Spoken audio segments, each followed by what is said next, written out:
Welcome to the Solex podcast, where we discuss changing the way people approach their health. Everything at its most fundamental level is energy and frequency, and we are proud to be at the forefront of this field, even though we are just scratching the surface.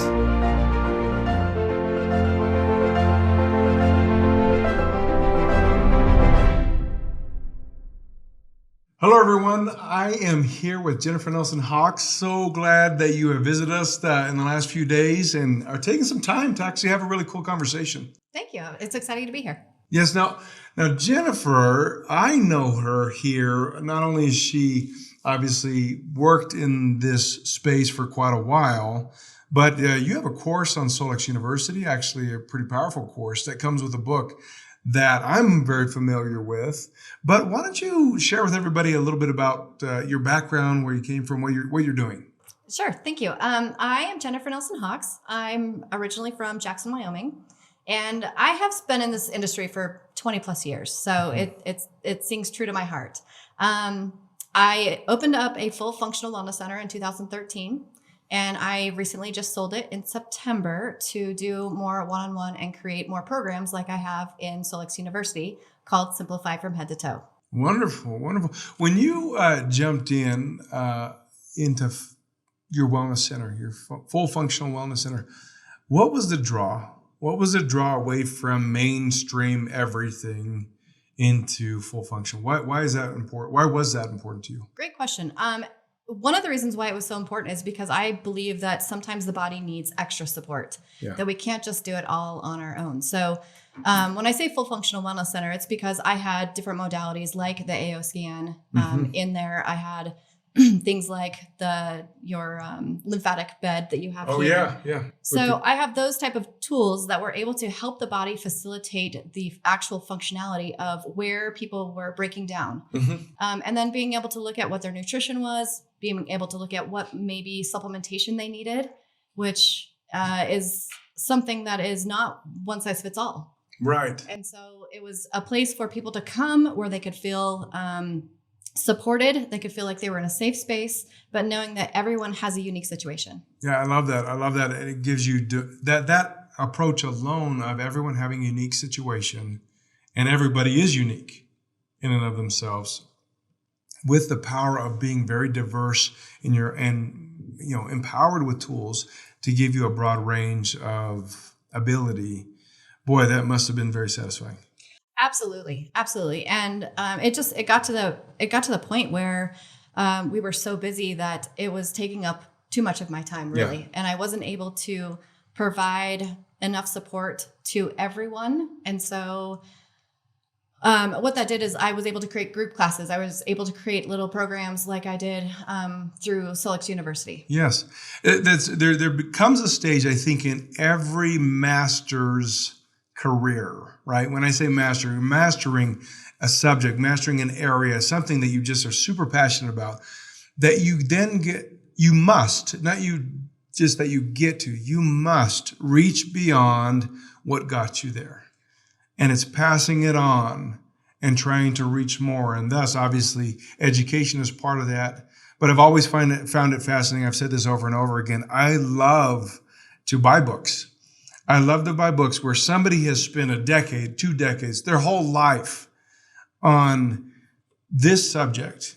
And, relatively, whether the book cost me, $15 or $20 or $150, $200 or $1,000, it doesn't matter necessarily, because what you are getting whenever that happens is incredible. Right. Little nuggets from someone's brain. Yeah. That have been developing for decades. Absolutely. Right? Absolutely. Well, we're not going to go through every facet of everything and everything that obviously is in your course. That course is fantastic on its own, and the book alone is worth the price of the course. But what we're going to kind of talk today about is a subject that you and I think we have an interest in. We've been looking at it, researching around it, testing, trying, developing our own approach, right? And we're going to talk about probiotics.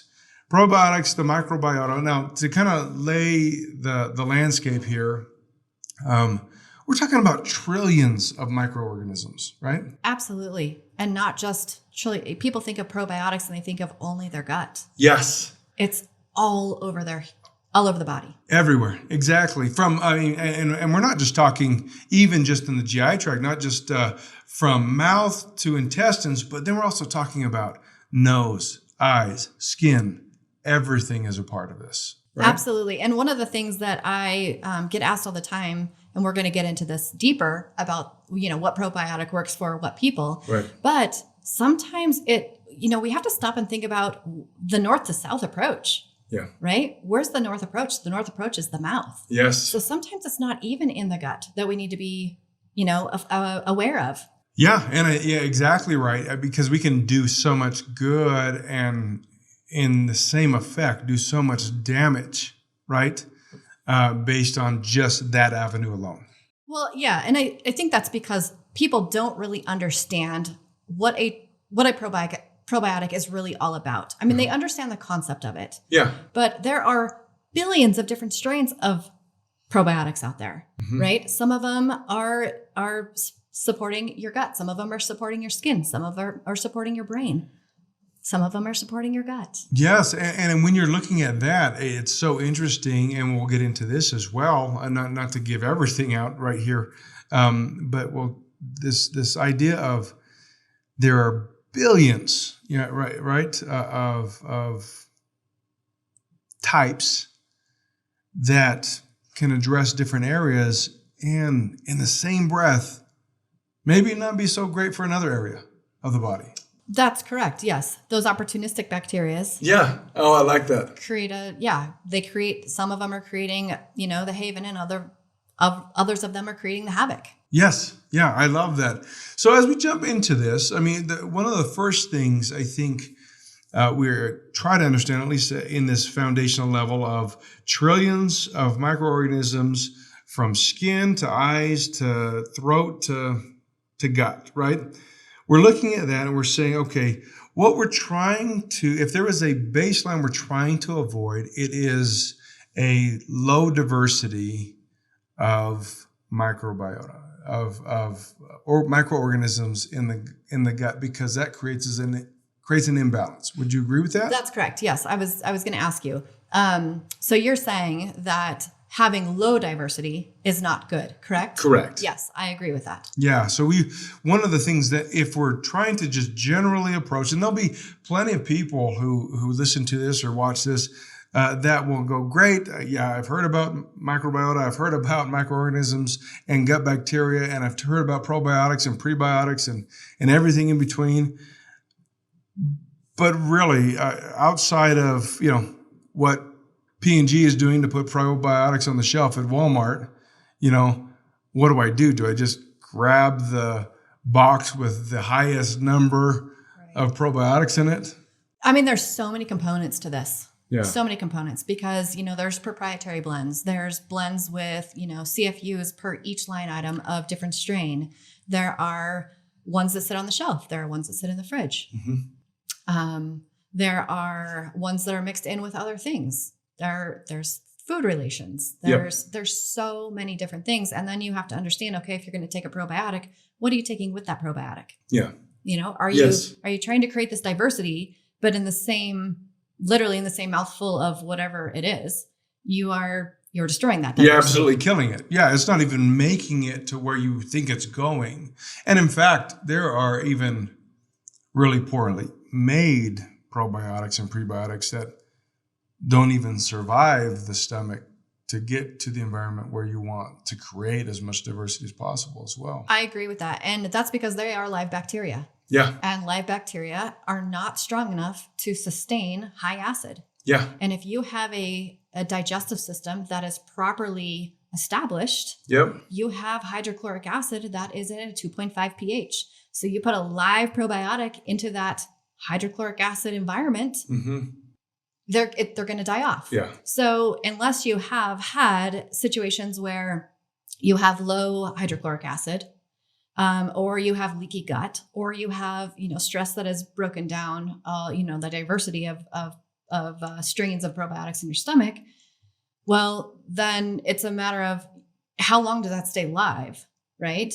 And then what strains do you need to create that diversity? How do you weed your garden? How do you support your garden? And how do you fertilize your garden, right? Love that. Love that. And I love the garden analogy because I think that's kind of perfect when you think about this broad range of what is involved and so many variables.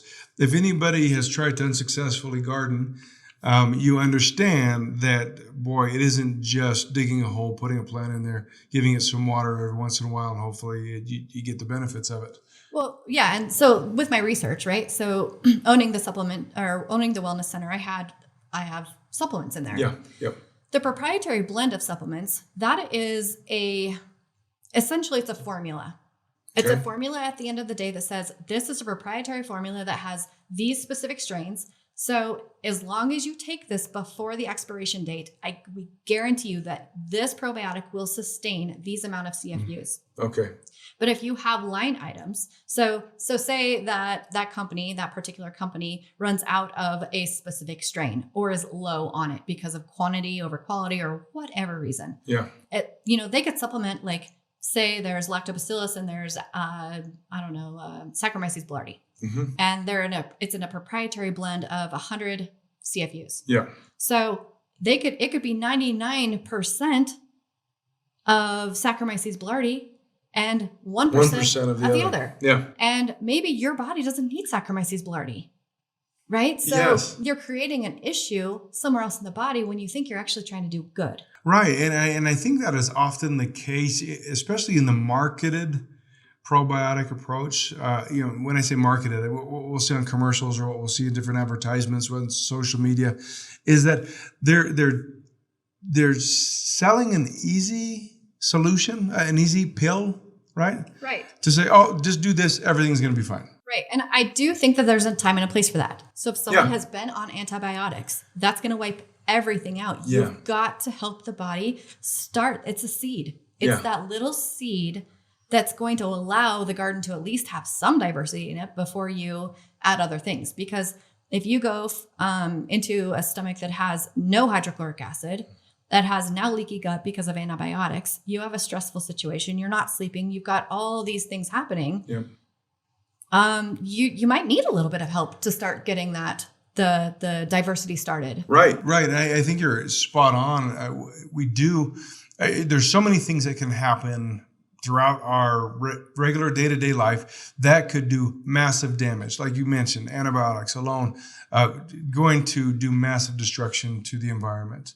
Although it's doing something to help you in a different way, right? It's really hurting in this area. And so using even an off-the-shelf to a degree, diverse, again, we're looking for massive diversity, right? When we're looking at probiotics and prebiotics to help kickstart things back in the right direction. I agree, but it's also, I'm going to kind of play devil's advocate here, because, okay, so maybe you don't have antibiotics, right? Maybe you haven't taken the antibiotics, but perhaps you have long-term constant constipation. Yes. Right? Yep. You've got a toxicity going on in your colon. Yeah. So you take a live probiotic for your stomach that doesn't even get to the colon, and it's really the colon that needs that diverse. The diversity, right? Yes. So then you're looking at a spore-based probiotic versus a live probiotic. Well, and spore-based, that is something that you've mentioned in the past that you prefer. I personally do prefer that because I think our colon is truly the source of toxicity and destruction when we're looking at the big picture of things. Right.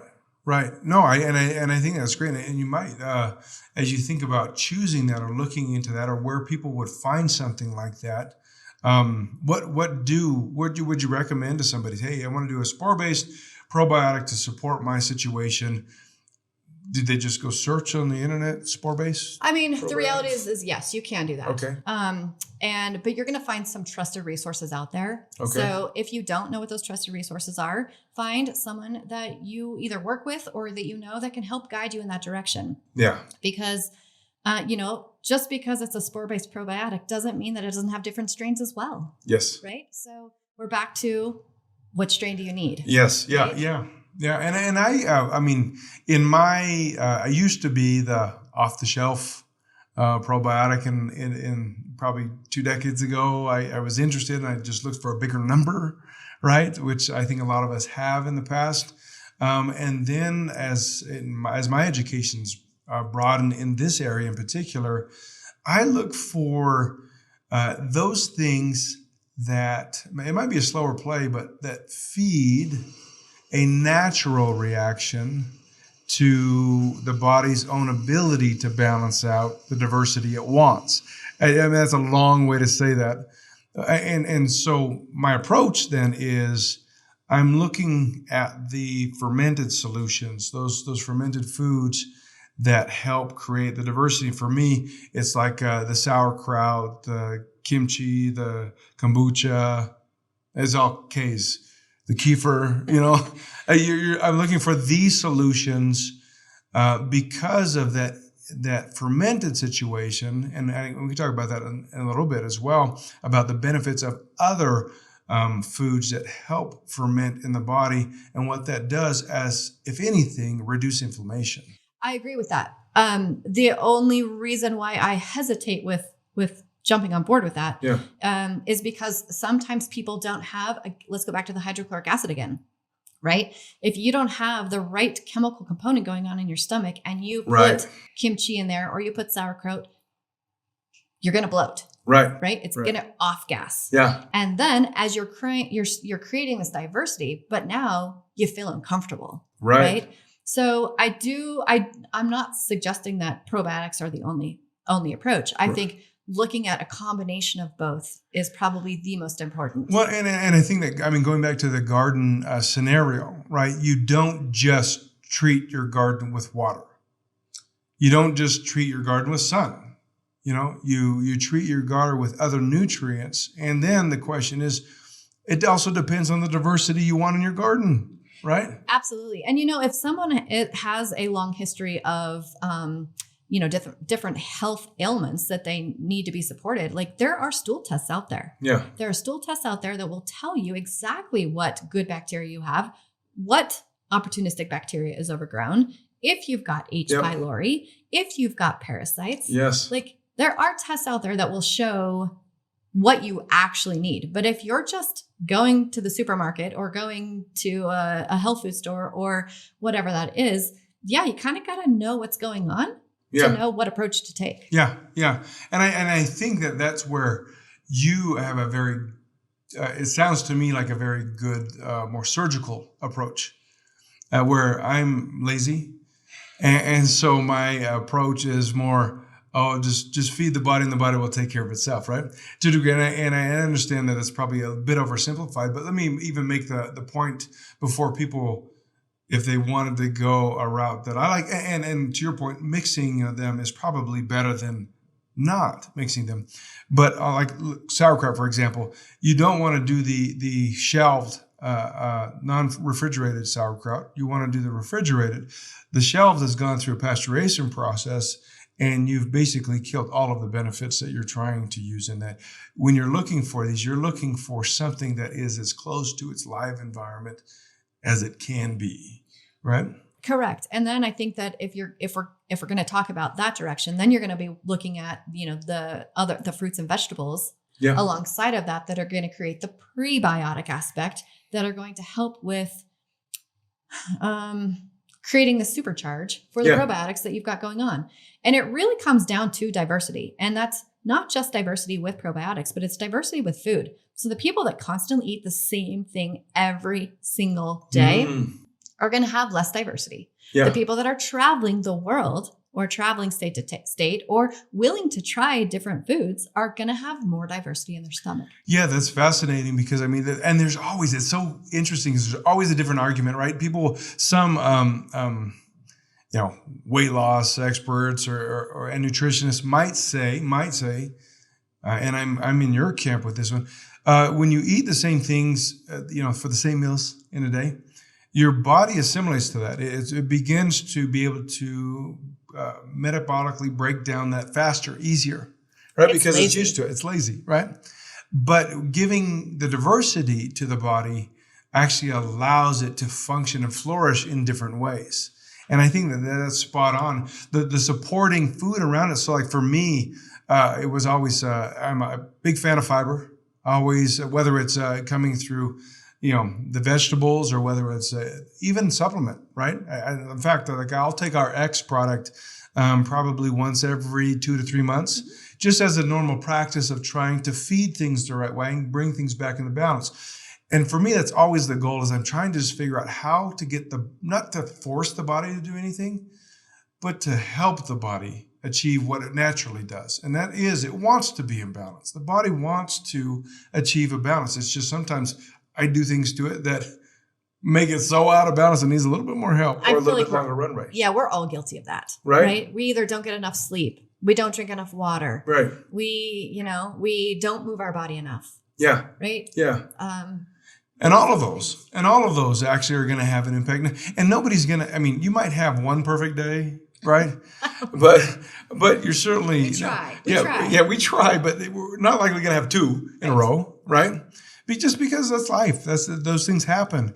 But it's cool to know that even like back to the supporting foods around the probiotic and how you're feeding the microbiota, it's like fiber in and of itself. It's not the fiber that is the benefit to the probiotic and that environment, but it's the enzymes created from the fiber that help the environment, the microbiota, break down the more complex introduced foods, right? That's exactly to then make a more diverse environment. Yeah, and in my course, Simplify from Head to Toe, there is a section on probiotics. There's a section on prebiotics. There's a section on all of this that goes through what foods do what for the body. Yes. Right? So, it's not just about throwing pills down your throat. Yeah. Right? It's not, you don't have to be an expert at everything going on in your body to know if you need a probiotic or not.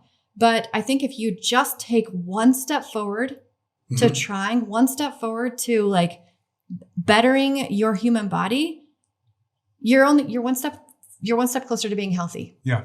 Yep. I think you're spot on. One of the things you mentioned a little bit earlier is the impact of stress, and in particular, when you look at stress and the gut. Now, we already know, of course, the gut's considered the second brain, and there is this symbiotic relationship of influence, right? What does stress do to the gut? That's a loaded question. Oh, it is. And that was super high level, right? So the enteric nervous system is part of that, the autonomic nervous system that goes down into gut. So it's the reaction of when we have a lot of stress, it tends to slow everything in the digestive processes down, right? So if we're stressed, we're going to eat faster. Yeah. We're not going to eat slower. We're going to, I'm always stressed, by the way. No. I fly through my food. Is that the indication? If I'm eating really fast, is it because I'm stressed? Well, I think that sometimes people are actually, they're addicted to stress, right? They've done it. They've done it for so long that they don't actually know to stop, take a deep breath. Yeah. They don't know that they shouldn't drink fluid when you eat because that fluid breaks down the hydrochloric acid that is supposed to be helping you break down your food. Oh. And in that food are those prebiotics and probiotics that your body needs to flourish. Right? So there's so many components to that. But going back to stress and the gut, oftentimes when we have stress, I'm not saying always, but most people that are stressed have constipation. Yeah. And that's because that peristalsis activity, the smooth muscle, gets lazy. It gets paralyzed in a sense. Yeah. And so toxins get trapped in the colon. And we talked about from north to south, right? You eat food and it goes down through all of the digestive processes, and then you eliminate. Yep. But if you're not eliminating, where does it go? It has to come back up, right? So then you're not breaking down at all food in your stomach. Your liver's becoming overwhelmed. Your kidneys are taking on so much. But then the biggest thing that I see with clients is this thing called leaky gut. Yes. Which when you've got leaky gut, you've got leaky brain because of that gut to brain connection. Yeah. And so if you can go in and you can reinforce the structure or the microbiota, the intestinal permeability of the gut, right? Okay. So sometimes that'll look like, if you will, Swiss cheese. Okay. Right? So think about it. Think of Swiss cheese. You got all those holes. Yep. So when you've got those holes, it doesn't matter what you're eating, even those probiotics, because you have this space where unwanted food particles or unwanted pathogens leak through the stomach into your bloodstream. And in the bloodstream is where your now immune system is on attack. Yeah. When your immune system is on attack, your body creates a cytokine storm, which creates inflammation. Yep. So now you have this chronic inflammation that you're feeling in your back or your knee or your elbow. And when it really is about the diversity of the stomach, if you go to the root cause of things, right? Where did this all begin? Yeah. And so the idea is you're really trying to, if you can identify some of those things, maybe the first step is to look at like a leaky gut cause, because I've heard that so many times. Yeah. And, to be honest with you, I really dislike the term, but the term is what it is. Yeah. Right? You can't get away from that. But it is fascinating because personal story, like I've dealt with this, right, for the last many years. Recently, I had some success, what I believe is healing it. And mine would happen to be by, again, popping pills for pain, not just any pills. It's Tylenol and ibuprofen. Okay, those are, but I was always told, just over and over again, especially when they heard how many I was taking, they were like, oh, leaky gut issue. Yeah, sorry for you. Mm-hmm. That sort of thing. And so I didn't really know a difference between how I would feel in the healing process or not. And I didn't even know that I had it. And maybe because I was also addressing a lot of other things in a very positive way, right? It's like trying to outrun the leaky gut with some positivity. But in the end, you're not going to outrun unless you stop or plug the holes in the Swiss cheese, right? Correct. And deal with it that way. And unfortunately, to a great benefit, yes, a few months ago, that did stop for me. And now I'm in the process of trying to continue to feed and relish in the current state and feel better about it. Yeah, it's about that replenishing state. Yeah. At one point, right? Yeah. So I couldn't agree more with all of that. But the thing about it is it's not just, the ibuprofen and the Tylenols and the antibiotics. I mean, it's also from birth controls. Yeah. It's from an overabundance of supplements. Yeah. A handful of supplements. Supplements are designed to be supportive when you need them. Yes. Right? They're not to take over your food. No. They're not to take over for anything. And just like, we won't get into that because that's not what this is about, but just like a probiotic, when you've got multiple strains of B6 or B12 or, whatever that is, when you start to get too much of something is never a good thing. Right. So it's still finding that balance. It's all truly about balance. Well, yeah, exactly. And we go back to the garden scenario, any extreme you take, right? Oh, I know that my plants need water. And so I'm just going to water, and they die. Yep. Right? They will die. Even though they need it, they want it, but they want it in its moderation, right? In its balance, right? With everything else that it should receive. So we've talked about some of the ways to get into, obviously leveraging pre and probiotics into recovery from a bad situation. We've talked about spore-based probiotics, and then fermented foods as to helping the environment. And then we've talked through stress being an impact, and obviously whatever stress is, right? The negative influence on the gut. But then what about, processed foods? Are those going to help us? So, processed foods are, no, I don't. They're not going to help. Foods, no. Easy answer, right? Stay away. But I think it's also about the inflammatory foods, right? It's not just about, sometimes we think that foods are healthy for us, right? But sometimes, like if you don't have enough hydrochloric acid and you put super acidic foods on your stomach, you're going to create the inflammation.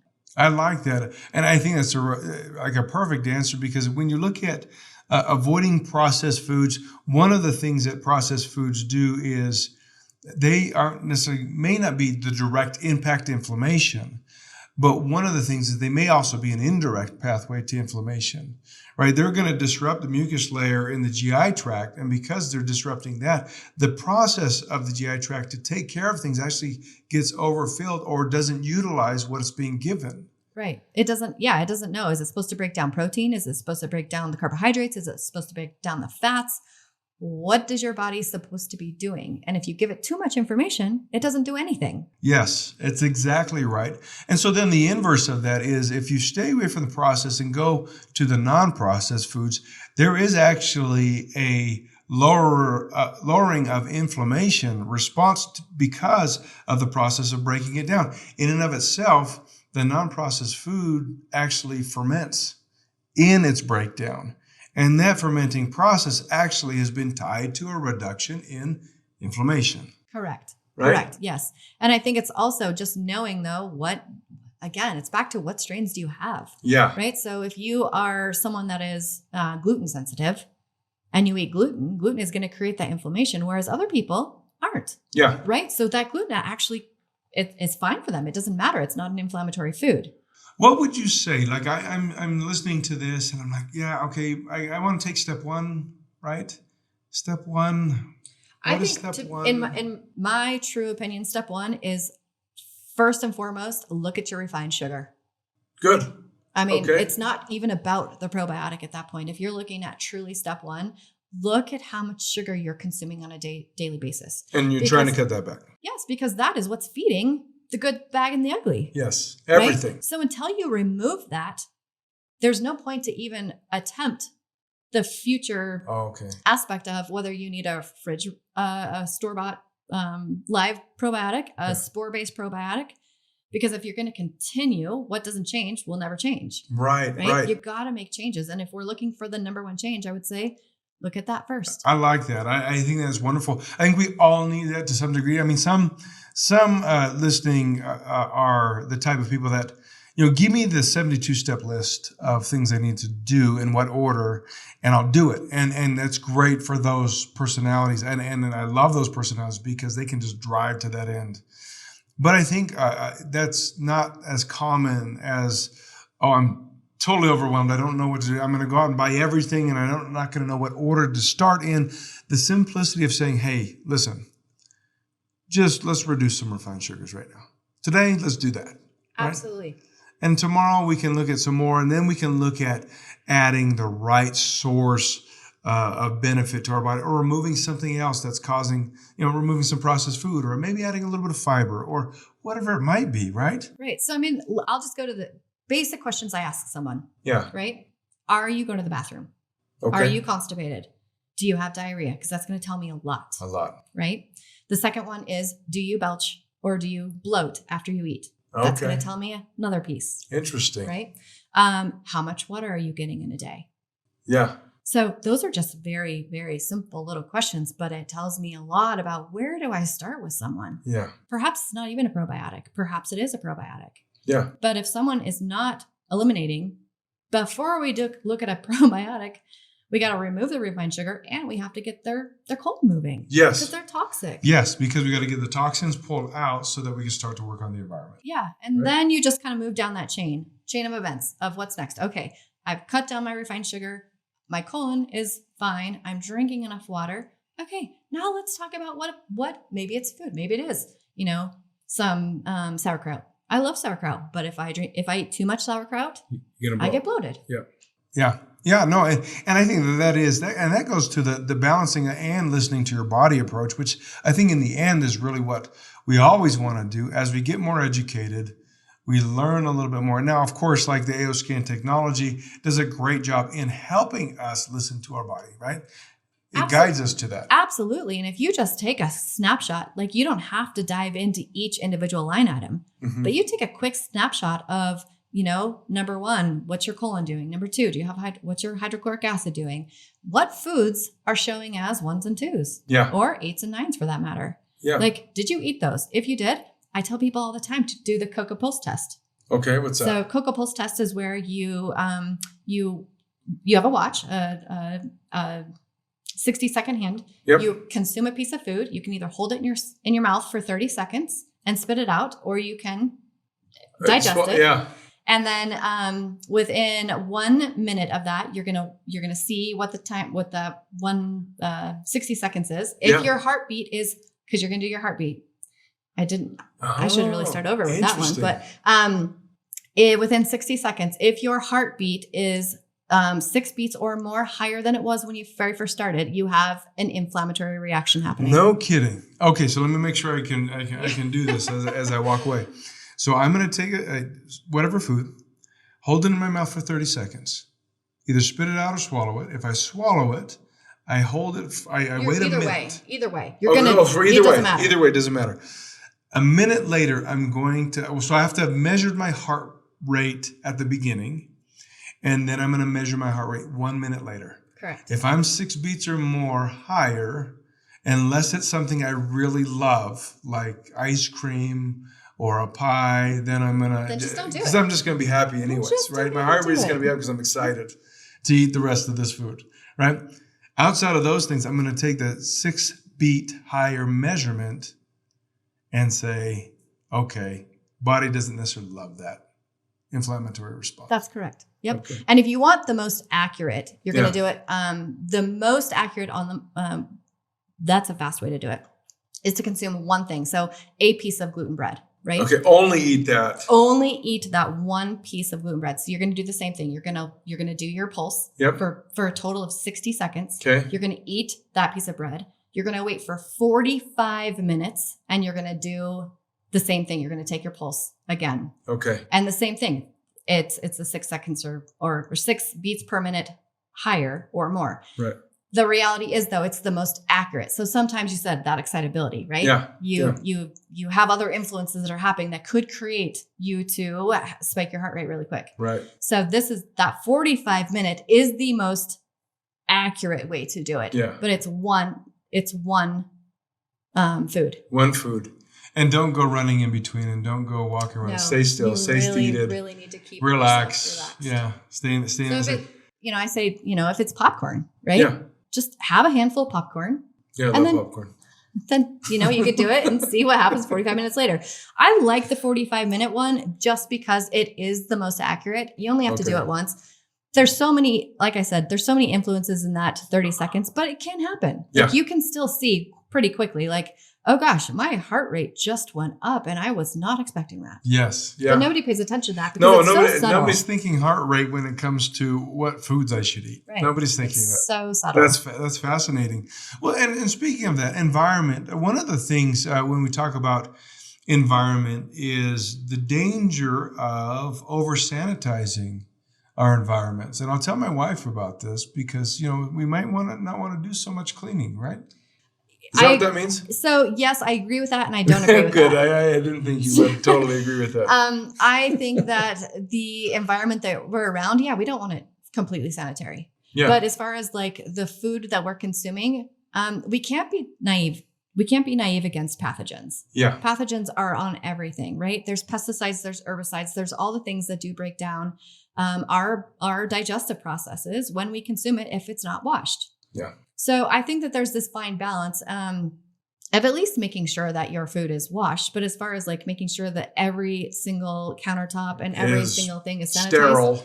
I don't think that's healthy for not for diversity. If we want to go back to diversity, no, that is the most unhealthy thing we can do. Well, and when you talk about the very first point of trillions of these microorganisms, and it's from our skin, eyes, nose, mouth, throat, whole digestive tract, you're seeing that and you're saying, oh, well, all of this the entire environment has an influence on where I am, whether it's pathogen laden or not, right? Or whether you are feeding yourself with a damaging environment, or whether you have created a completely sterile environment where you achieve no diversity. And in the end, diversity is the goal, right? Diversity is the king, the queen pin, right here. Yes. Right? Yes, absolutely.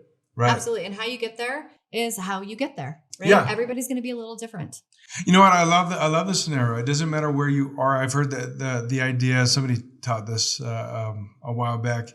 When you're starting to exercise at the gym, you don't have to go and run the mile and go lift all the weights and do every exercise under the sun.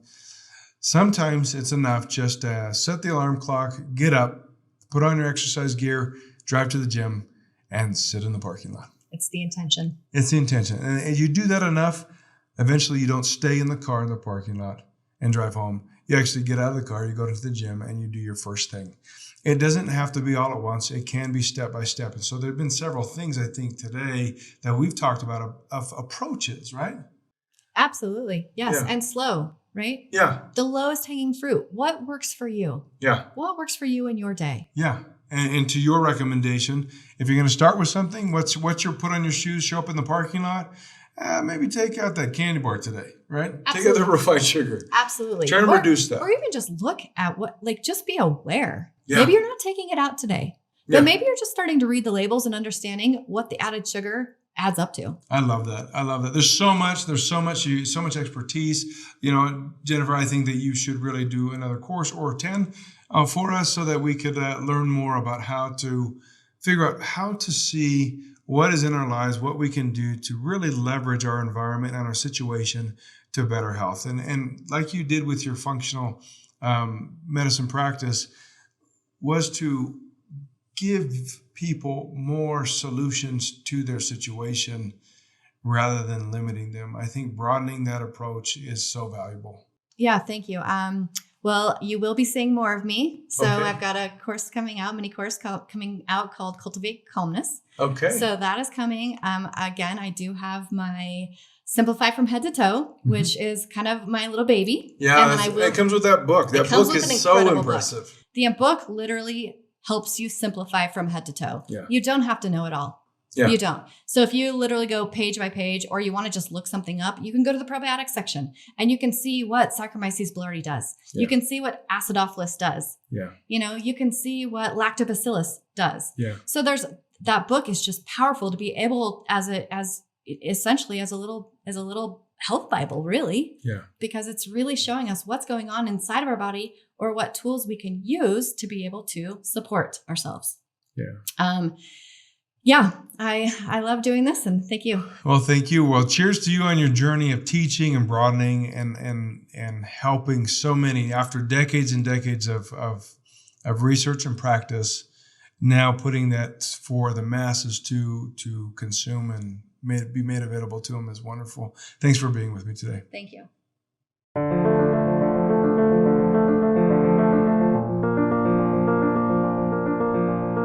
Thanks for listening to the Solex podcast.